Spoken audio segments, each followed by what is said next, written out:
Welcome to From Caving In to Crushing It, the podcast for those who find themselves immersed in adversity and choose to write their story instead of having others write it for them. I'm Drew Deraney, and I'm your host. Kristina and Herb, it's great to see you too. It's awesome to be here. Thank you for having us, Drew. It's a pleasure It's to see my you too, Drew. Thank you. Thank you, Herb and Kristina. It's great because often I only have one person on. You are the third couple I've had on, and I love doing them because it really shows why the two are still together. Really, I love the synchronicity and the alignment. So I'm glad you guys are here. I always thank the person who introduced us, and I look back at my notes, and once again, it's Mike Verjuice, or we call him Fritz. I probably butchered the pronunciation of his last name, which is why we call him Fritz. So Fritz, thank you for introducing me to Kristina and Herb. I really appreciate it, my friend. So my audience knows I love to start with the fact that we're taught at a young age by the people who care about us that life is linear. Life is a straight path. If we do A plus B plus C, D is going to happen. It's not malicious thinking. It's people want it for us. And wouldn't that be great to have a linear life? And for the most part, our lives are linear, or they start out that way until they're not. Ultimately, an external circumstance comes in between one of those letters and kind of derails our straight path and creating a more circuitous life path. When that happens, that means adversity reared its ugly head. And human beings either notice that adversity or they don't. For the ones who do notice it, they have a choice. Do you face that adversity or do you run away from it? And because of how human beings react and behave and think, I see that there's three different types of people out there. There's three different types of women, three different types of men. Man or woman number one is the one who doesn't see the adversity. They've been living life the way people have been telling them to live, and they don't see the adversity as anything different. So they just live that life sucking it up on autopilot, and nothing changes. I don't have man or woman number one on this show. And then let's look at man or woman number two. They see the adversity, yet they consider themselves a victim. Life is to blame, it's doing it to them. Adversity is a barrier, it's not an opportunity. They can't change anything, so they don't. And they live life without any changes, and on their deathbed, they have a ton of regrets. I don't have man or woman number two on this show. I have man or woman number three on this show because they have a heightened self awareness. They see the adversity and they say, hey, this adversity is not a barrier, it's an opportunity. I am sick and tired of being sick and tired. I'm going to do something different, take massive action, and be a stronger man or woman on the other side. That's our guests today, Kristina and Herb Heagh-Avritt. How'd I do? Real Nice close. job. Okay. It's a hyphen in there. So we got Hey and Christina, and we get a written Herb. I love that. Nope, it's all herbs. The It's whole all name Herb. is herbs. It's all Herbs. It's all Yep. herbs. Her maiden name was Van Loo. My mom tried to change my name when I was 3 years old, and the judge wouldn't let her fully change my last name away from my Well, we are dad's. going to get into that. I'm going to want to hear that. That's impactful. I love that. See, I assumed, you know what happens when you assume. When you assume. So I'm going to start with Christina here. If I'd like you to reach back as far as you need to, Christina, for that defining moment, whether it was the tap on the shoulder, the whisper in the ear, or like what I needed, a two by four upside my head, that transformed you from the woman you were, whether it was woman number one or two or both, to the woman you are now, and how that transformation impacted you personally or professionally. Can you share with us? Wow, that's a really good question. And, there's lots of different things that happen, but we we've always had kind of a drive. But I think one of the things around education and children that was really one of those things was that when our son was born and we were told, hey, he's a little bit different. He's not the normal run-of-the-mill kid. And I was a teacher, I was supposed to know all the answers, and then we were both like, wait a second, this doesn't fit into the box anymore. And so Mm, we had to look at things differently and try to grow differently. So having our son on the autism spectrum is really part of the things that really changed us and helped us understand things a little bit differently in the world. right. And again, it was like you said, we didn't say, oh, what was me, or we're we have this kiddo who's different. We did our best to do everything we could to help him be successful and move it in and throughout the world. Wow. Now, when that happened, how prepared were you for that path, right? Or are we trained as first-time parents to be in that linear mindset, right? They teach us that path. Were you prepared for path number two? No, matter of fact, one of the key things that we talk about often is that after we found out about his diagnosis, we really nailed it down because he's on the high end of the spectrum. He's, very high functioning, but at the same time, there's just certain things that are different, right? And the kids would treat him different, and the teachers treated him different, and things like Right. that. We went to a class that said something like, My child is different, and sometimes it and hurts. sometimes it hurts. And that really kind of opened our eyes about Mhm. what we've been going through already, the blame, the shame, the guilt, we did something wrong. And then the looking forward of, no, we're not going to stick in that place. We're going to make this new adventure, this new unexpected quote unquote vacation, or whatever, however you want to Right. look at it, Right. differently and move forward. That's a Yeah. great mindset. So, going to you, Herb, would you say that your defining moment in your entire life would be that same thing, or do you have a different one or an additional Oh, defining moment? so we talked about being outside of the box. It's like Yes. you think I'm a level 3 person, but I'm a level 1 person. There are parts of my life where I can't see and I am a victim. And now I'm a level 2 person. And there are parts of my life where I can see it and I don't feel like I can do anything about it. And I'm moving consciously into 3 where I am taking control of my life. And that's been a journey that's been 30 years in the process. So for me, I'm not a 1, 2, or 3. I'm all of the above because I'm not linear. There have been so many times I got so unhealthy that I couldn't get my arms, my hands above my head, and I couldn't touch my toes. Wow. That was a turning point to radically change my life, Your my health. diet, my Yeah. lifestyle. Mhm. Boom, that was a big one. I hurt my head on the mountain and my business fell apart. I had to restart everything from scratch. Mhm. Super big defining moment. Mhm. I was a victim in that for years because of the way the brain damage hurt my head and the structures it damaged. I am finally crawling out of that. It's been 3 years since I got out of that. Wow. And so life is not linear. I am all 3 of the above. There are so many defining moments. Wow. And it's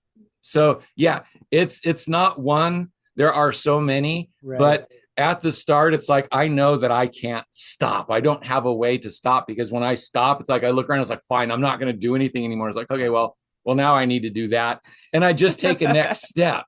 So to me, it's like, it's all of the above, and somewhere in the middle of it, it's like I found out that it doesn't matter how bad it gets, I still have to take another step and some direction. So that the first defining moment, was that before you met Kristina or during? Yeah. So I also recently found out that I'm what's called a natural systems level thinker, Okay. and thinking in systems is really weird. Okay. And it causes a lot of problems with people because you think about problems and the way life works differently. So when people are working here, I'm working here. And so it changes. And so I've been different my whole life. I've never been one of these normal fit in people. Mm-hmm.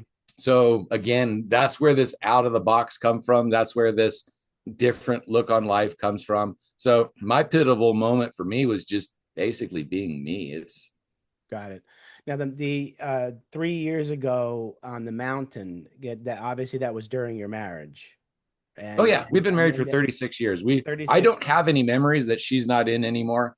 Even my childhood memories when I didn't know her, she's somehow there and watching. It's I what's His love brain that. crazy. puts me in So anymore. she is in my entire life now. In the There's title. no separation. I love that. I love that. So and your son was already born when you. How old is your son now? He's 34. He's 34. So geez, so this mountain. Tell me about that trip up the mountain and why were you up there? Okay, I snowboard. I snowboarded a lot. There I you go. loved it. I was really good. And one thing we learned over the years is you never talk about the last run. So if you're at the top of the mountain, you always have one more, and then you make that decision at the bottom. I forgot that. And at the top of the mountain, I was like, okay, this is the last run. We're going to haul ass down to the bottom. And the last little bit, and I'm really good. I was too tired and I was going as fast as I could at like 50, 60 miles an hour. And I did something called high side. I caught a back edge and it threw me down the mountain backwards and I landed on my head and my back. Oh my God. This was actually about His 15. helmet actually broke. Yeah, this was about 15 years ago. It happened 15 years ago, and you dug out of it 3 years ago. Yeah. So like I said, I was in the dark and I was a victim and I was broke. I was broken really, really badly for a long time. And then I got involved in psychedelic medicines. Yeah. And it helped me regrow the structures of my brain and help me reconnect to life. So I actually became a psychedelic preparation and integration coach to help other people save their lives from stuff that happened to me. Well, this is unbelievably amazing. Now, yeah, I told you I'm an out of the box thinker. I'm not linear. I'm all over the place. There's so much here because for Kristina, like at the time it happened, you say your son's 34 now, so you're talking 19. He was 19 when the accident happened, right? So now Kristina's got a 19-year-old on the spectrum, and Herb with brain damage.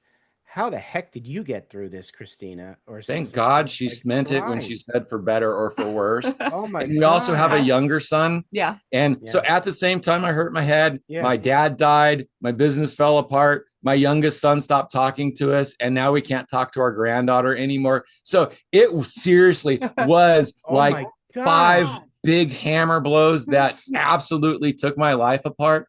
And part of it is because I was doing so well and I was so grounded and my spirituality was coming along. I was like, God, let's step it up. I'm ready for the next level. I know you give as much as I can handle. That's done. I'm done. And it's like, okay, let's take it to the next level. And God picked up Mount Hood and smashed me over the head with it and said, okay, so now 2x4, get back to where you were. And when you get back to where you were, then you'll have something worth doing. Wait, so you still don't talk to your youngest son? No, he won't. We would love to, but every time we try, it gets worse, and so he won't talk to us. Do we know why, or do you not want to talk about? That's the hardest part. Is we're not really sure. That's part of why we do what we do with helping families, because we didn't have communication when we were going through all of this. Oh my God! We were trying to protect our children. We were trying to, of course. Yeah, and instead, what happened is all of these problems that we had became problems that we had. And we didn't grow together. So we went into the dark and he didn't understand. And somewhere along the way, we lost it. So part of what we do is we help families communicate, get together, because the family unit is so important. I love don't protect your kids. You include them so that they learn the resilience that you're learning at the same time. Well, that's a great message. And you think about that, because when we, and I have a son who's on the spectrum too, that the impact that having a neurodivergent child has on siblings, it's a tremendous impact that a lot of times we don't see, we don't think. I mean, my son's he has a younger brother and a younger sister. I now know that there was a lot of stress on the two of them while we were trying to diagnose the older one. Our youngest son at one point came and said, how come I have to be the older brother? So our youngest son, it's like, how come I have to be the older brother? Wow, and that's impactful. That's impactful. Now, when did he say that? Like a while ago? Did you guys pick up on that? He said that when he was about 13, I think. 12, 13. 12, 13. Right. And how do you pick up on something like that? Yeah. I mean, we just looked at him and said, your brother thinks differently. He just does things differently. And, they're only 18 months apart, first of all. So they're really close in age, right? Close in age. And so then it's like, but we know that you can handle a lot. And that was kind of one of our mistakes, I think, is saying, yeah. And you don't know what you don't know when you're in those situations. And, in a way, there's a silver lining, because the fact that was said and you realize that now you can help other families. And we're Gen Xers. Yeah. And I got to tell you, almost all Gen Xers don't know what they don't know. Because again, we're the feral generation, the locked out doors. It's like, we did what we knew. Yeah.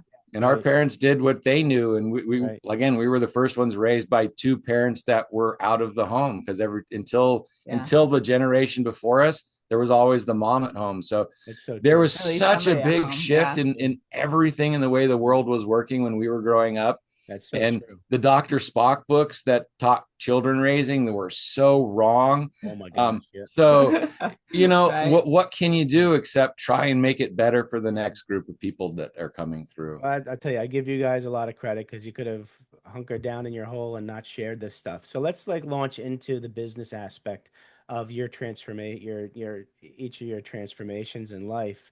In layperson's terms, what give me the structure of your business and what the mission is.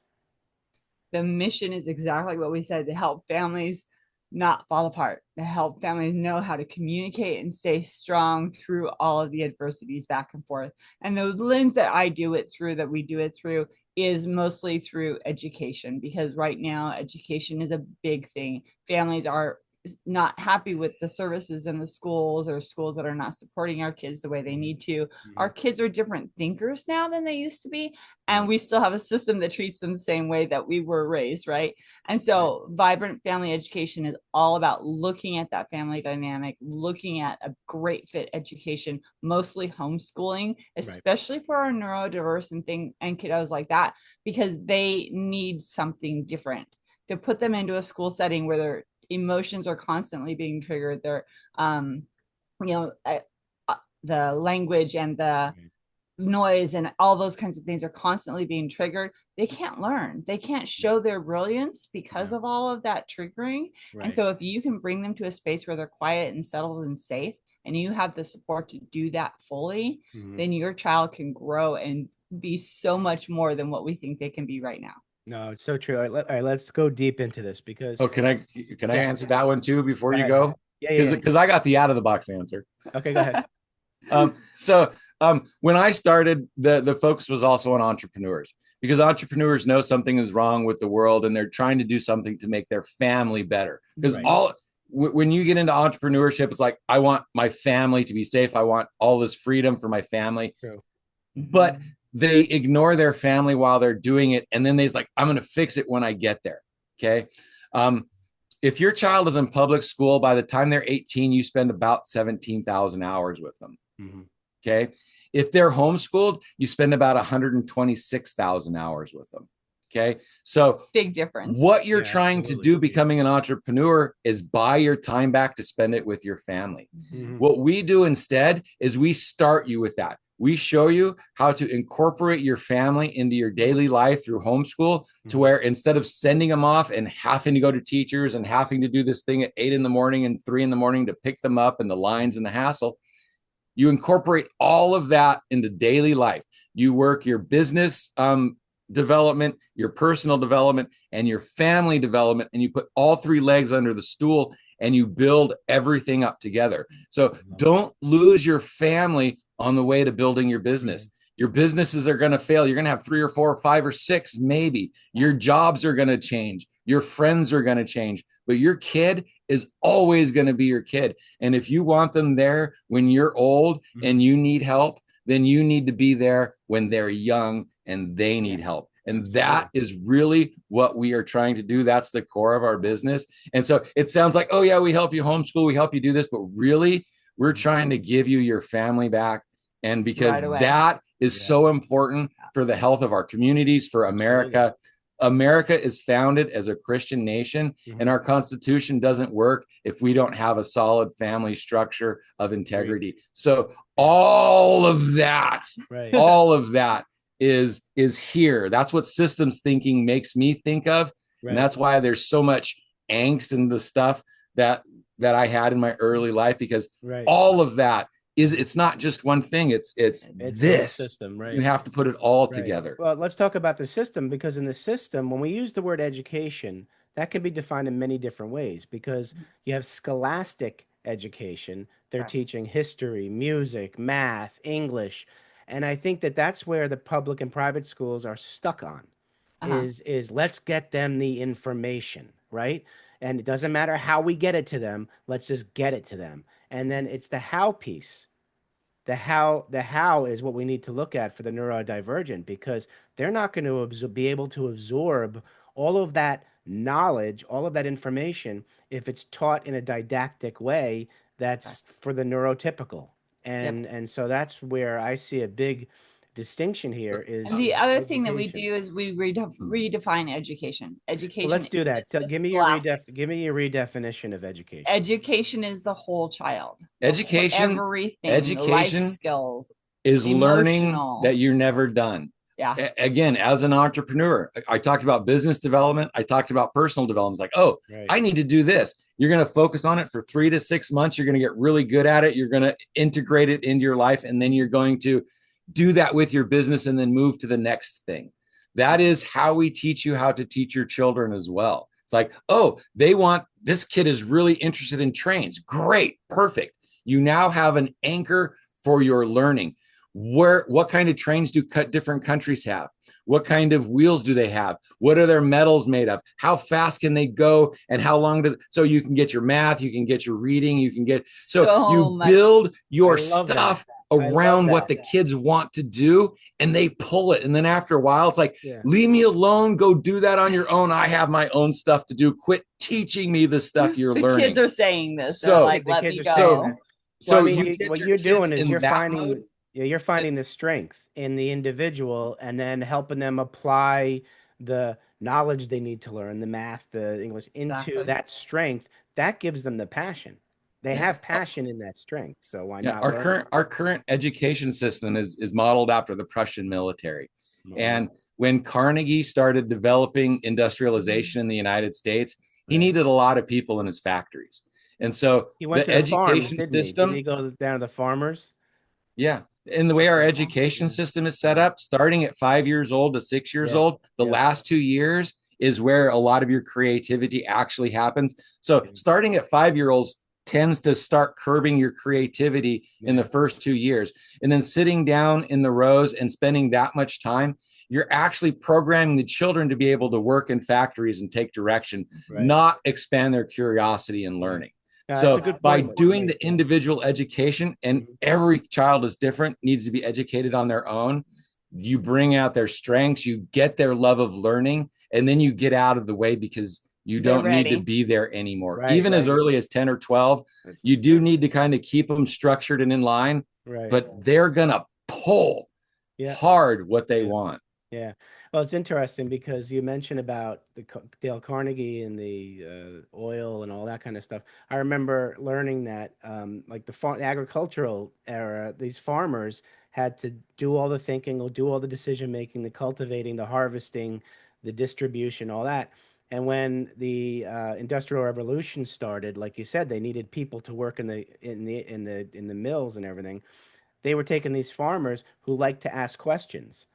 And they didn't want them to ask questions. They just wanted to do what they wanted to do. So that's where the raising your hand came in.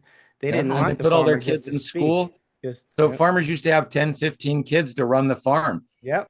Dumb people don't run farms. There is so much coordination and growth and learning. And families stayed together, big family, generational families. And then school came along, and suddenly we're pulling these kids out of school, sending them in the factories, living them in the cities. The farms are kind of falling apart. People are having trouble keeping their farms and are almost giving them away to families now who will take care of them. Well, they also took at least one of the parents out of the home now and into the work world. So that's where it all started. So how do this system is so strong now. It's got so many politics, so many lobbyists. How do we, I mean, you're two people. How do we in this country get back to the agricultural era of teaching and educating our children? How do we do that, Kristina? Well, we start with the homeschooling. Hard to start with the homeschooling, but one of those things, it's a silver lining. It was the pandemic, because guess what? When parents really started looking at what their children were learning, how they were learning, how much time they were wasting, how much time, But then the beauty of what could happen inside the home. There's been a huge, if you can look at the numbers, huge increase in homeschooling and people looking at alternative education because of that. So people are waking up, people are knowing, and especially for our special population, because they know that whenever you send a child to school and all they do is come home frustrated, and then you spend a couple of hours calming them down and getting them back to their center so they can be Yeah. safe in their own body And again. how That's irritating is not it that a grown good for person them. can't teach a second grade math? I did her math homework for years. Oh, geez, And then that one new day math she's like, okay, here's garbage. the Yeah. math homework. And I'm looking at the math and it's like, this isn't math. I have no idea what this is. Yeah, I that's couldn't grade awful. her math anymore. It's like, No, that's no, ridiculous. So no. you should, your kids shouldn't have to go through that. No, I agree. And we look at the society now, you talk about the lockdown and all that, and look at Mhm. suicide. So the Yeah. two main reasons people commit suicide is lack of connection and isolation. Yep. And what were we forced to do during the Pandemic. I'm gonna Yeah. say I was gonna say the pandemic, but the Yep. No, totally. Totally. um, we were forced to lock down and isolate, and the fake connection was through the electronic era. Over a cold, Yeah, and over yeah, a cold. it burns me because that's when this all happened was the first time my son now set 23. He was Yeah. 17 at the time. First time he ever felt anxiety and panic was Hmm. during the lockdown because he had to learn through a computer. He didn't have his aides, so he lost his physical contact and emotional contact with his teaching aide and all that, and he fell apart. We had to almost Yeah. do his homework. We did do his homework for him so he can graduate high school. He was a class of 2020 in high Yeah. school. Bad Yeah. news. Yeah, bad news. That set Exactly. him back so But like far. I said, there's that Yeah. silver lining. Well, It yeah, took me out absolutely. of the public education. That's when Byron family came into, because I saw the need of all these families who wanted to do What is something. your background, Christina? You were a teacher, right? I was a teacher for 27 years. I was In in the the school public in the education. set same school system that you're trying Yep. to revamp right now. Yep. So how Exactly. frustrating was it for you to be having to teach the curriculum that they told you to teach where you knew there was a better way? Oh, can I go through this No, one? I No, I get this want one. It's Christina to my go through this story. one. No, yeah, I mean, and that was one of the major things that made me leave, is because I couldn't reach my children and my parents the way I used to, because Yeah, of policies, because of structures, because of, unfortunately, kiddos in the classroom that didn't belong in the classroom. right. All those different things, I couldn't reach the people that I needed to reach. And so the frustration was to the point where Yeah. her lives to tell the story, because I lived it for the beginning of my career. I cried at the end of the year because I was passing my kids on and I was going to miss them. Yeah. Near the end of my year, the last 5 years, I was crying almost every single day because I couldn't reach my kids. I couldn't teach them what I needed to teach. They were telling me I had to teach multiplication when my kids couldn't even add and subtract yet. They're like, we don't care if they don't have the skills. You What? need to be on this page, on this book right now, because you have a test at the end of the year. Oh That's my how God. strict and strong it was in the school system. So they stopped Yeah. caring about building a solid foundation. Yeah. Exactly. One year they decided that they didn't need to teach children how to read in kindergarten and first grade. And she had 2 years of classes where they got to second grade and they couldn't even Couldn't write their read. name and they couldn't read. And so she actually had to spend the first half of the year teaching them how to read. And Mhm. and it took one more year to actually get them to change and get them to start teaching. So she had three classes in 3 years in a row Yeah. where she had to teach second graders phonetics and how to read. And there were years where I actually went to her classroom every day to help out as an assistant. I brought in crystals and rocks and things to try and keep her children focused and on task. I worked in her classroom for years just to keep the Wow. the Yeah. stuff in place. Yeah. So So whatever yeah, happened to No Child Left Behind?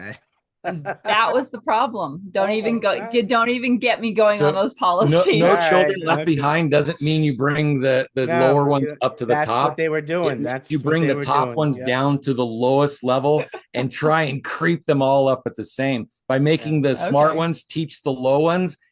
Yeah, Yeah. Every I was child's one of the smart ones. yeah. That's been a problem my whole life. Oh, you're really good at this. Work with the dumb kids to Stop it. Yeah.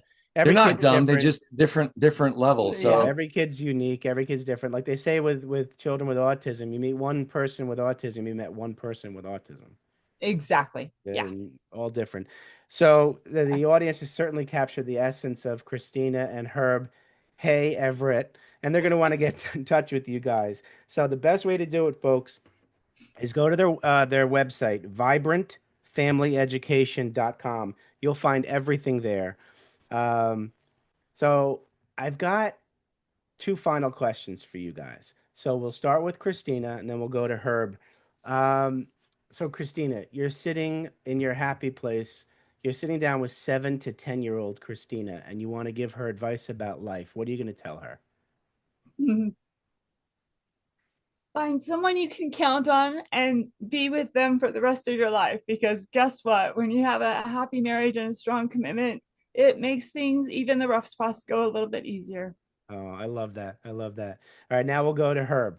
You're sitting down with 7 to 10-year-old Herb, and you want to give him advice about life. What would you tell him? Um, don't take it so seriously. I love that. This is not what you think it is. It's not about the job. It's not about the business. It's about being here. It's about the relations. It's about what you're feeling. And the society stuff, you think it's important. You think it's what matters. And it feels like it does. But then at the end, when those regrets, this isn't what matters. You're never going to regret missing a day of work. You're never going to regret, oh, I didn't build that business. You're going to regret, I didn't spend more time with my family. So as a kid, at 7 years old, I couldn't hold what I need to tell myself to move forward. So it would just be, it's not real. Don't take it seriously. What's happening doesn't matter. I love that. I love that. All right, let's switch gears. Kristina, you're now sitting down with young businesswoman, young entrepreneur Kristina, and you want to give her advice about business. What do you tell her? You're gonna what am I gonna tell her? Don't do it alone. If you're building a business, if you're doing something kind of outside of the box, find your tribe and work with somebody. It doesn't have to be a business partner, but find those people who understand what you're doing, what you're going through, and keep connecting with them, because so many entrepreneurs try to do it on their own. And solopreneur, doing it on your own, is a way to complete burnout. So make sure you're finding your tribe and connecting in with people. Love it. Herb, you're sitting down with young businessman, young entrepreneur Herb, and you want to give him advice about business. What are you going to tell him? Wow, it sounds so cliche, and it is. You're going to fail. You're going to mess up. You cannot get it perfect. Don't even try. Get started. No, don't try and get it perfect. Okay, try. Right. Don't get started. Because each time I failed, it would hurt, and it would be, oh, I'm bad at this. I shouldn't do it anymore. And then the next time, years later, when I would start, it's like, oh man, I'm still bad at this. I knew I shouldn't have started, but I got farther.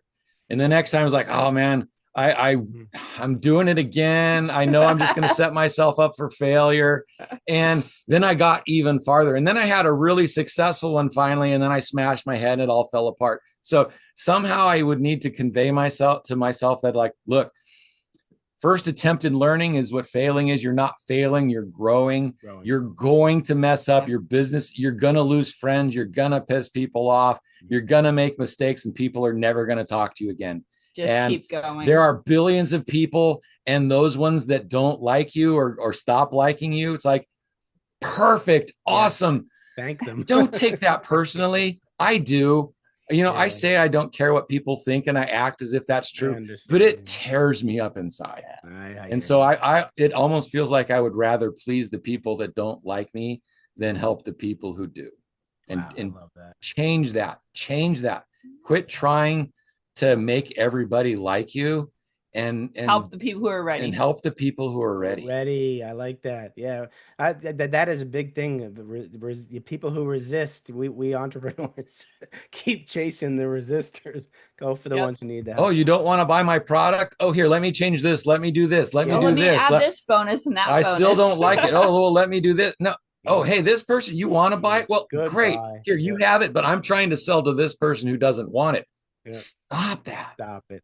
Well, I want to thank the two of you for coming on. I want to thank Fritz for the introduction, but Kristina and Herb, keep doing what you're doing. You are wonderful human beings, and you're sharing so much. You shared so much with the audience. I know you're sharing a ton with your parents. Keep doing what you're doing, and thank you so much for being who you are. Thank you. Thank you. Thank you for having us today. It's been a pleasure to be able to be here. Absolutely. Everybody out there, please take care of yourselves. Thanks so much for listening. If you enjoyed the episode, please subscribe and give us a review to help others find it. I'd like you to answer this question. Are you living the life you want to live? or are you living the life others want you to live? I'd like you to think about that for a second, because I strongly suggest you live the life you want to live. If you want to learn more about what I stand for and my services and how I'm able to help many men get out of their own way, please go to my website at www.profitcompassion.com. Feel free to also email me at drew@profitcompassion.com. I'd love to have a conversation with you. Take care of yourself and choose to write your own story instead of letting others write it for you.